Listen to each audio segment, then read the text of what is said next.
Here we go, kids. Here we go. You know the drill. It is Monday night. I am your friend and your host, Chris Schreier. This is, of course, the Toronto Beer and Rugby podcast. Let's not forget that. Oh, it's getting real these days. Oh, look at this. We've got people joining in already on both sides of the equation. Hot diggity darn. Oh, even better. Hello, everyone. Hey, you know what? I'm going to get to this. We got beers to drink. We got rugby to talk about, or Quidditch if you prefer. And in the meantime, we've got a theme song to listen to, except for all you live people. You're like me. You just got to pretend. Yeah, you got to pretend because you don't know it, but the theme just happened. Yeah, crazy, eh? You really get to see how the sausage gets made. Here, my YouTube camera's not quite right. That's a bit better. That is a bit better. That, of course, was Link Ray Gun, our theme song from Rob Currie and the Currie Brothers. And you know what, friends? You know what? I'm a bit tired today. It's a bit later than average. I just want to get into it. It's a bit later, by the way. After work, I'm working out, training with my son, Ben. And then I have dinner, and then all of a sudden it's almost 9. So apologies. I know I'd gotten into a real good flow over the summer being earlier. No more. Back to 9s minimum. Anyway, hey, look at this pretty little can of beer I got here. It's got this really old-timey photo on it. If you're listening to the podcast, of course, this is not the finest audio content, but it's this old-timey black and white photo, a whole whack of people, and there's a big old, sort of looks like a cross maybe, or it's a big old post covered in some sort of a plant. And you might be thinking to yourself, what am I looking at here? And you would be right to think that this is a can of, here we go, Chmelova Brigada. Chmelova, maybe? Chmelova? Chmelova. Brigada. And what this is a beer about, that means Hop Brigade. Now, I was just reading the label to get the name off of it. I'm ignoring everything else. I also was advised at the Godspeed Brewery, the brewery of the speed of God, that this was a beer I wanted. They told me, and well, we're going to find out. What I was told was this is the gentleman said this would be like if one of our Pilsners had a baby with a West Coast IPA. And I said, shut up and take my money, I think is what the kids say. Yeah, that's what I said. As I think I just said, that those words in Czech means Hop Brigade. And these are these beers where they're focusing on like playing with hops in a different way, I think is the idea. I don't know. I got nothing. But I'm going to drink it and we're going to see what we see. It actually took me an immense amount of patience. I picked this up yesterday on my way back from a really great event, actually. It was the Fly Fishing Film Tour.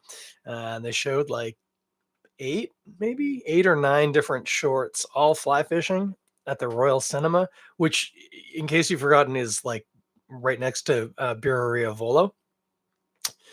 Pretty good. And the beer that I was drinking there was their house IPA, West Coast IPA, no less, which is made by Volo. Oh man, it was fantastic. And it's in these stubby bottles. I had a ball. What a day.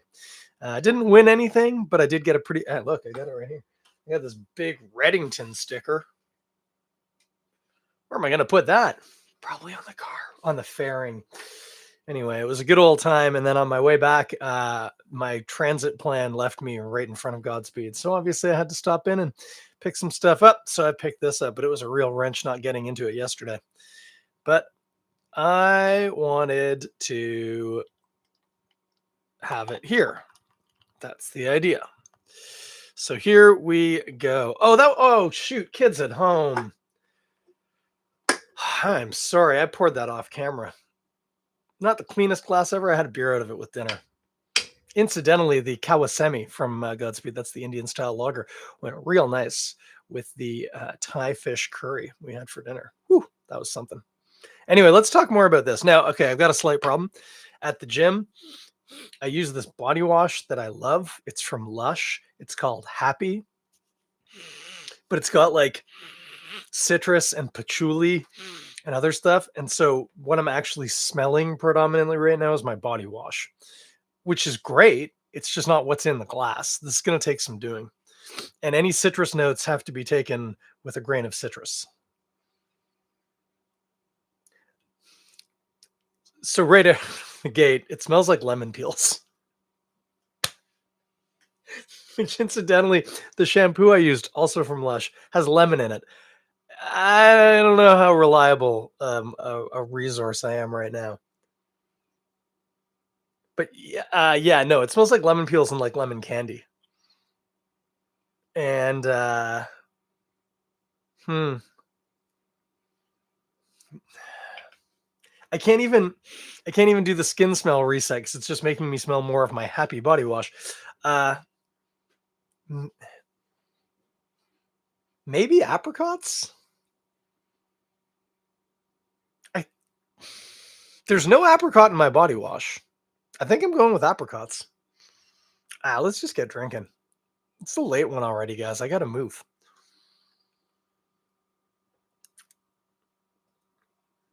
Mm, no fooling. Whoo. Okay. Hmm. This is very, very, very interesting and very good, but it's hang on.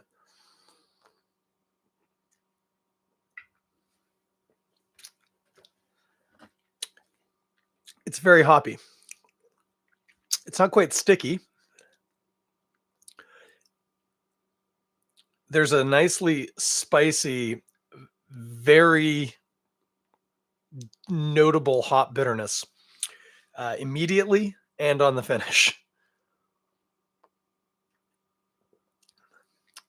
It does totally have the body and the malt profile of like sort of a generic kind of Godspeed tasting lager, which is quite nice.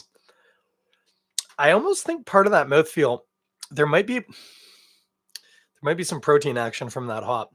It feels almost a little creamier, and I know this is probably double or triple decoctioned or whatever, but still, the mouthfeel almost feels a little too silky. Hmm. Yeah, spicy and earthy. On the palate, much more lemon peel, lemon zest. No, not zest, peel. The white part's in there too. It's bitter with a nice, slightly sort of citrusy, kind of acidic bite. Not sour at all, just a bright kind of citrusy note. And then I can feel that apricot almost more than I can taste it. Hmm.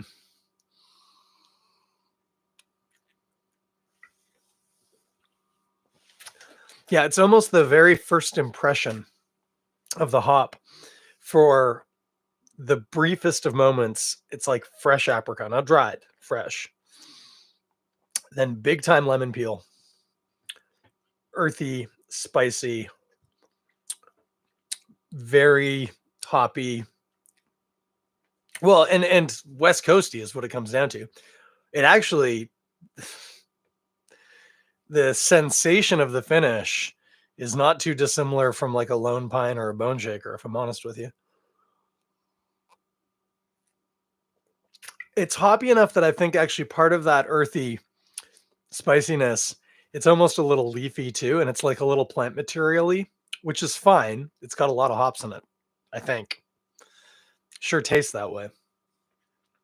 I'm curious too. I wonder, this has had some notable bittering hops in it. This isn't like a New World IPA with late hopping. There's like a very assertive alpha bite to this. Mm. Yeah, you get these little glimmers of a touch of apricot, and then it's all lemon peel, white and yellow parts. Bit of spicy earthiness at the end. Really tasty. And actually, thinking about it, less objectively, more subjectively, this has the hopping of a West Coast IPA, but because of the way that the lager is made, it is a lot more crushable, to use the term. Try not to use the word drinkable because drinking is a physical action, and short of it being quite thick or too carbonated, drinkability isn't really going to be affected. It goes in your mouth and you swallow it. Crushable to me means you can drink large mouthfuls of it rapidly. And whereas like with a bone shaker or a lone pine, if it's really cold and I'm really thirsty or whatever, I can.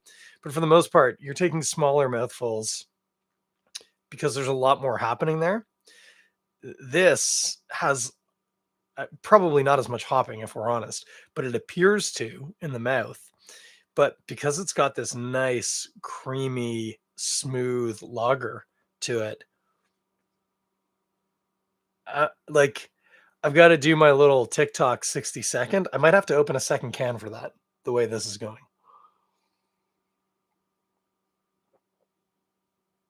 It is very good. It is very tasty. Now, very lemony, earthy, and spicy. I want to go with like Simcoe. Could be some Simcoe in here.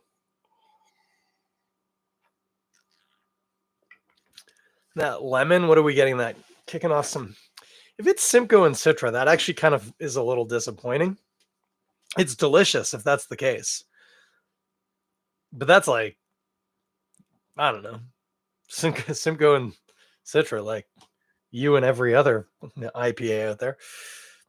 But should be fine. I mean, the execution would be as expected from Godspeed, like top 1 percentile of the community. But I don't think it is. That lemon, Eldorado, maybe? It's very lemony.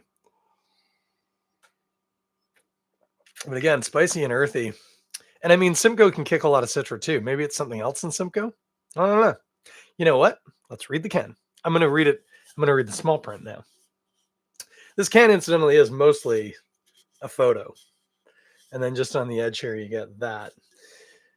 So it says Pivovar Godspeed. That's Godspeed Brewery in Czech. Chmelova Brigada. Oh, with Agnes and Kazbek hops. I've never even heard of Angus or Kazbek hops. So I was never going to guess them. Here, let me just read this for you. My dark light. In Czechia, picking hops isn't confined to local agriculture. It is a rite of passage. Under communism, Czechs in every high school and university were sorted into hop brigades. I put a comma in there where there wasn't one. Were sorted into hop brigades each summer, where they helped farmers tend and pick their immaculate crops in Zatek. It's got an accent over it. Let's go to Zatek. Our rotating series of hoppy Czech pale lagers gives us ample opportunity to experiment with a wide variety of Czech-grown hops. That's why I've never heard of these. This edition of Chmelova Brigada features Agnes and Kazbek hops, which evoke lemon pith. I would say peel too, not just the pith, but fair. Stone fruit and tantalizing spice notes. No word about earthiness, and it's earthy. I'd say that's an earthy beer. But stone fruit, yeah, sure. Apricot, like I say, more on the nose. Definitely smells apricot-y on the nose. Very lemon peely, but not juicy. I agree with that. It's not pulpy. It's not lemon juice. It's lemon peel. Pith and peel.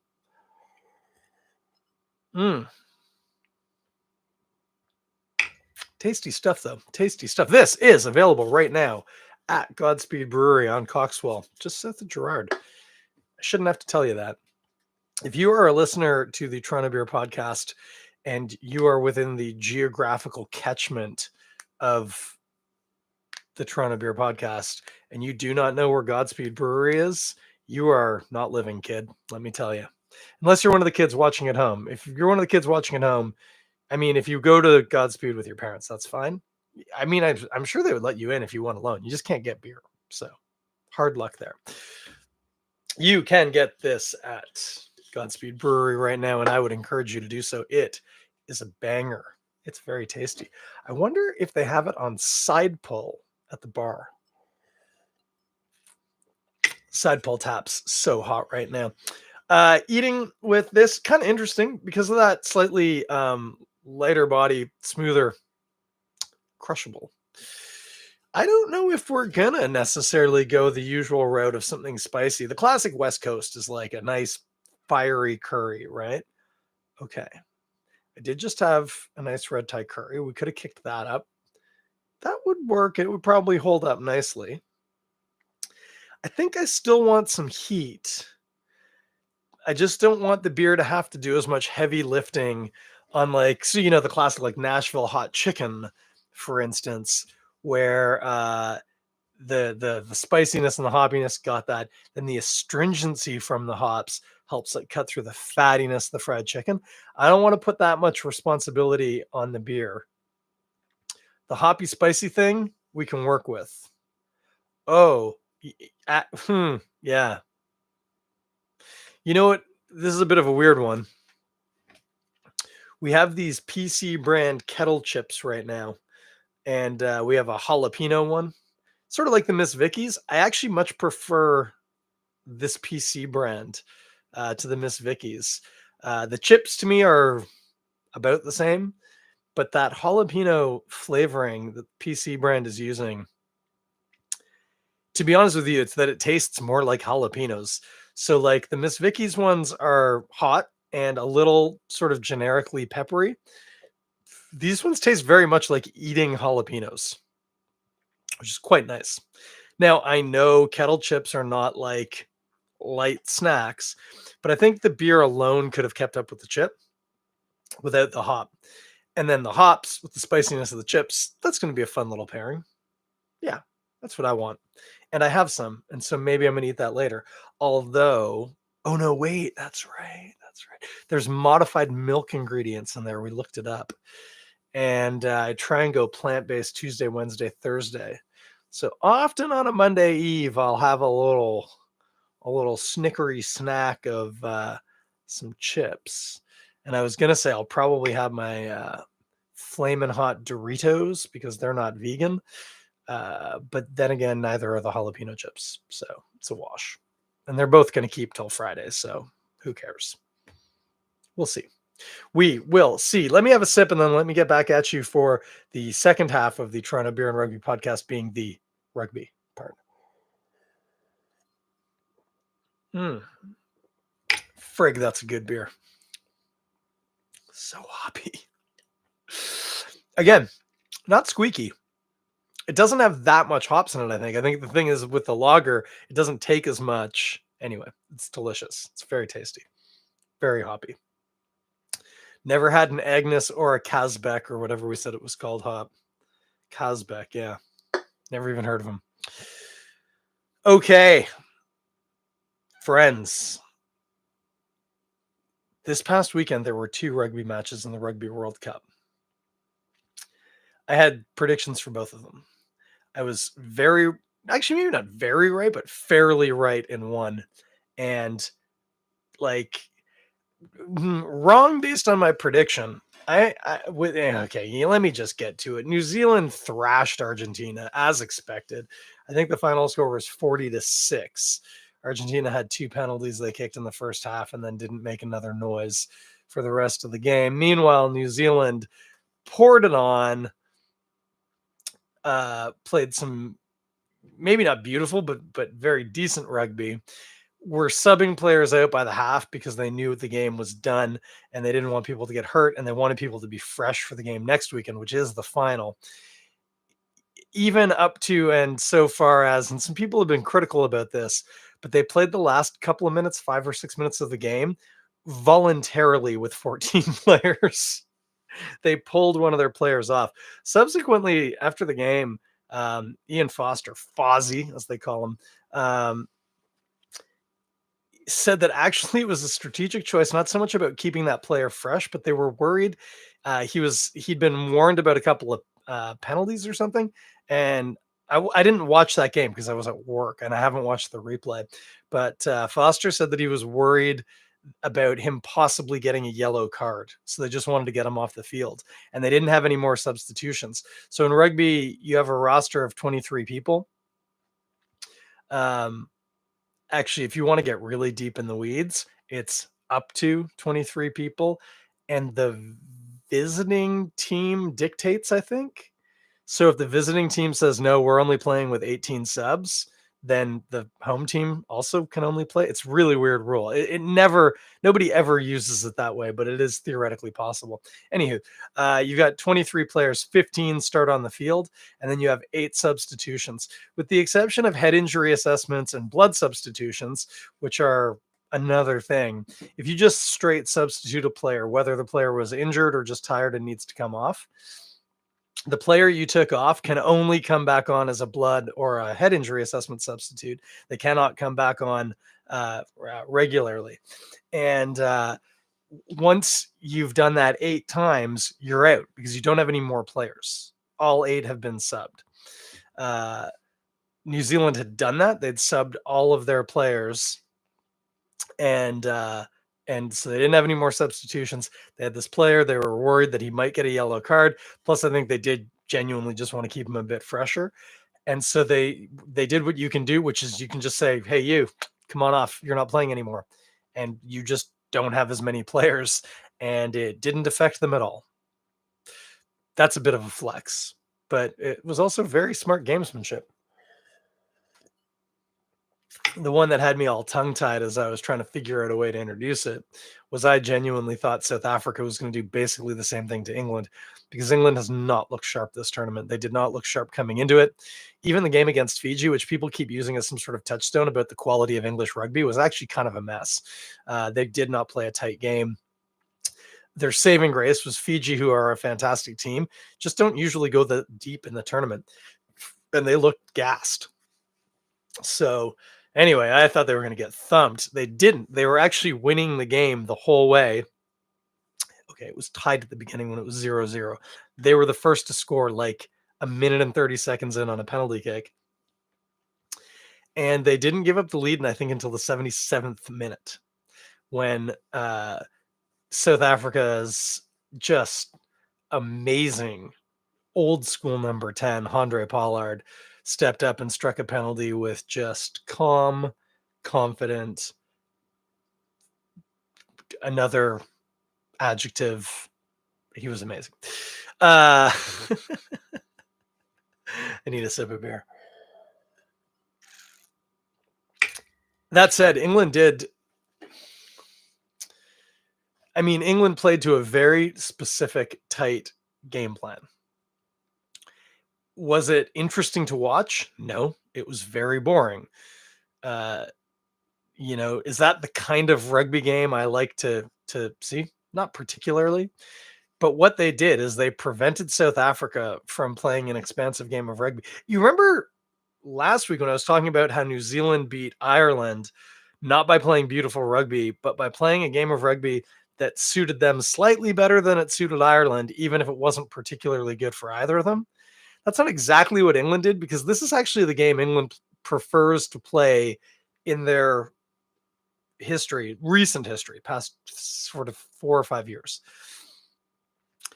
There's been a movement within the camp to make use of their young, enigmatic, hard word to say, number 10, Marcus Smith, who plays a very open, free-flowing, fast-moving, get the ball wide kind of game of rugby. But historically, that has not been the game that England's played. England's tended to play a very conservative game, heavy on kicking, with a lot of power in the middle. And in addition to that, forcing their opponents to play the same game by being tight and fast on defense, holding the middle down, slowing down rucks so that their defense has time to spread back out, which makes it a lot harder to work the ball wide. It also means it's less likely you're going to find a line break. And so there's less open field running play and a lot more attritional, just smash it in the middle. And South Africa couldn't find an answer to it. What was interesting was England, I think, scored the first, they scored at least 2 penalties, and then South Africa got one. There might have been 3. At one point, it might have been, yeah, no, I think they did, because I think they went up 9-0. And then South Africa came back, scored a pen. England hit a drop goal. They had one more penalty. I think that's how it worked. South Africa got a try. But South Africa just, in the first 25 minutes of the game, demonstrated they couldn't make the game get played on their terms, that England were dictating how play was going to go, and it was going to be a kicking game. And with that in mind, their coaching staff, Rassie Erasmus and Nybar, what's his first name? Jack, something like that, made some really ballsy calls, pulled out their starting 10, who's a young fella, and put in Pollard 30 minutes into the game. You never see that unless the 10's having a bad game. The 10 wasn't having a bad game. It's just the team wasn't having a good game. So they pulled him out, put in Pollard, just on the grounds that, like, all we're going to be getting here is penalty kicks, and we need somebody who is going to hit every penalty kick. And that's what Pollard did. Leboc's a very good kicker too, but he's been a little shaky in a couple of games, and they just needed that consistency. The other thing they did that was absolutely mind-boggling until it then paid off was they pulled out their, like, world-class, probably best second rower in the world, Eben Etzebeth, because he just wasn't adding anything to the game. Put in RG Snyman, who is a machine and a terrifying unit of a number 5, who then subsequently scored the try that brought them to within 2 points of England, which then allowed them to kick that pen and win by 1. What a game. As I said, I didn't think England were going to do that. I didn't think they had it in them, and they nearly nicked it. South Africa just proved to be a little too deep and a little too strong. We haven't even started talking about the scrums. England started their 2 strongest scrummagers. South Africa basically have 2 sets of the best scrummagers in the world. And England weren't quite bossing the scrum, but they certainly were the dominant side up till about the half. And then they brought in what they call the bomb squad, including a fella named Ox, which is all you need to know. And from that point on, tides completely turned. I think South Africa won 3 scrum penalties in the last 15 minutes of the game. Just clinical stuff. And I think most importantly for South Africa, they never really looked worried. I mean, the coaching staff was screaming, but the players on the field didn't look like they were getting rattled, didn't look like they were upset. They just weren't getting the game they wanted, but they waited and they ended up getting it. Oh, man, it was a heck of a game. Anyway, preview now for this week, this Saturday, 9 p.m. Local time in Paris. That's 3 p.m. here in Toronto. It will be New Zealand, South Africa. People have already asked me today, a couple of people on my mail route, for a prediction. I got to tell you, I don't have one. Either of these teams can do it. I think when I consider all the factors, and this has nothing to do with the way either team has been playing, this is just based on looking at the stats in front of me, I give the edge to New Zealand. And there's 2 reasons why I give the edge to New Zealand. On the one hand, they had a pretty easy game against Argentina. As I say, they were subbing players out. They finished with 14 men voluntarily. They really let their players take it easy. As I say, they only won by 40-6. If points had mattered, New Zealand probably would have won that game like 80-6 or 80-0. Like, it would have been a bit of a different ball game. As it was, I think they knew going in that they didn't have to do much to win that game, whereas South Africa had to go toe-to-toe in an absolute slugfest. And Their conditioning is amazing. They have a lot of depth, et cetera, et cetera, et cetera. But so does New Zealand. And so on that front, you've got to give New Zealand a bit of an edge. And then psychologically, uh, actually, there's two sides to the psychological coin. One is South Africa won this last World Cup. Winning two in a row is really hard. So hard, in fact, there's only one team that's done it, and it's New Zealand. Now, that was a long time ago. But I say long time, but long enough ago. So psychologically, hard to win two in a row. That's a big, big, heavy lift. The other thing psychologically is that the last time New Zealand and South Africa met in the final in the World Cup was in 1995, the very famous win when South Africa won. It was their first tournament after the end of apartheid when they were allowed to participate. They won in Cape Town in South Africa.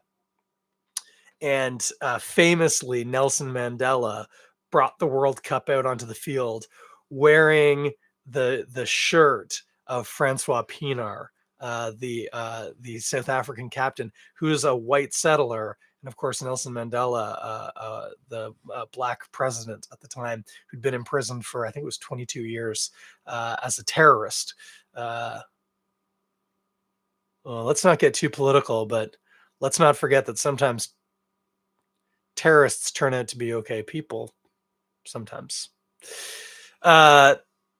Imprisoned for 22 years as a terrorist, and he was adamant. Apparently, it was predominantly him who did the work behind the scenes to get everyone on board, so that not only could they participate in the World Cup, but they hosted it that year, and they won it in their home. And he said one of the biggest things, Mandela, one of the biggest things that they could do as a country was to come together behind the rugby team, and that sport would unify them. Now, there's some hopefulness to that. There was only one black guy on the team. Everyone else on the team at that time was white. But Mandela said, no, as a nation, black or white, we will support this team and see them through. And they did. There's, of course, the wild subplot about New Zealand getting poisoned on the Thursday night before the match, which, hey, look it up. It's a wild story. The joke this week is that all of New Zealand's food is being imported directly from Auckland just to try and prevent getting poisoned again. But anyway, psychologically for South Africa and New Zealand, the last time they met in this was that very historic World Cup final. And I think psychologically, that means I give the edge to New Zealand because they want to get that back. They know they were poisoned and they were sick. They were not, a lot of those guys weren't game fit to play, but they did it anyway. And actually kind of like the England South Africa game, it was a kick heavy game. It was the 90s. And I don't think either team scored a try in that 95 final. I could be wrong about that, but I think that's the case. It was all kicks. And I think New Zealand are going to want to right that historical wrong. That actually sounds terrible. It was such a pivotal game politically. Let's not call it a wrong. But from New Zealand's point of view, losing that World Cup was a real wrong. And I think they're going to want it back. So I got to give the edge. Oh, and one last piece to really push it through for New Zealand. Their head coach, Ian Foster, this will be his last game as the New Zealand head coach. They know that Razor's coming in, Scott Robertson, as their head coach. But I mean, maybe Foster knows what he's going to do, but he hasn't told anybody.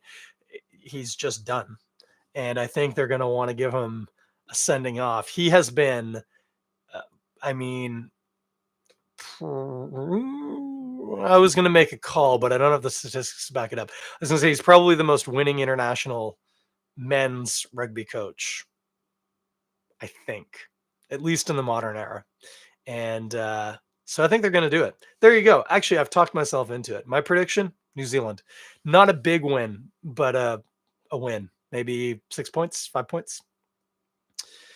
That said, it doesn't mean anything to me. I just want to see a fantastic game. And I have high hopes we're going to see that. I'm going to be watching it down at Bombay Beach Club. It will be on TSN. I think TSN 2. So if you have access to that, or if you can situate yourself at a drinking facility that has access to that, 3 p.m. on Saturday. I- If you've never watched a game of rugby before, this is the one. This game should not disappoint. That said, it might be a little bit like learning how to drive a car on like a Porsche. Then you have to go and drive a Ford Escort, and you go, "Oh, this isn't very good at all." But that's a good problem to have in terms of rugby viewership. So check it out, 3 p.m. this Saturday. I will be back with my recap, and that will be the final Toronto Beer and Rugby podcast until, of course, the Six Nations kicks off in the spring. We get that every year. So if you're not used to it yet, you will be. That's it for tonight. I have kept just enough beer to do my TikTok video. Look me up on TikTok, Chris Schreier. This is Chmelova Brigada. It's the Hop Brigade beer. It is a hoppy pale lager from Godspeed Brewery, available at the brewery right now. Do yourself a favor, get in there and get some of this. This stuff, if you like hoppy beers, this is bonkers. It's so good. Get it out at the brewery. Really, really tasty stuff. My buddy Rob Currie is going to tell us what time it is. It is Link Ray gun time. I will talk to you all next week when we have crowned a new Rugby World Cup champion. Until then, you have yourself a great week. Talk to you then.